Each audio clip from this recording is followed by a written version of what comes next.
અને ડાયો માણસ હોય ને એ આપણા કાબૂમાં જેટલી વસ્તુ હોય, આપણા કંટ્રોલમાં જેટલી વસ્તુ હોય ને એનું ધ્યાન રાખે. જે આપણા કંટ્રોલમાં જ ન હોય, જે આપણા કાબુ બહારની વસ્તુ છે એને હરીના હાથે સોંપી દેવાની હોય. અને આપણા કાબુ હેઠળ શું છે, આપણા કંટ્રોલમાં શું છે, આપણે એટલું જ ધ્યાન રાખવાનું હોય. મુખ શ્રવણ દ્રગ નાસિકા वो तो सभी की कठु और, कैसो सुन लो कैसो बोलनो वो तो चतुरन की कछु और.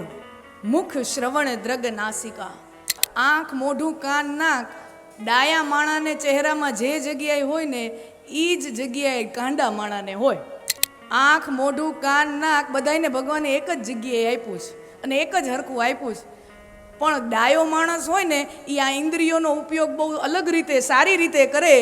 અને જે અજ્ઞાની માણસ છે, અસમજુ માણસ છે, એ આ જ ઇન્દ્રિયોનો ઉપયોગ અલગ રીતે કરે. એટલે સમજદાર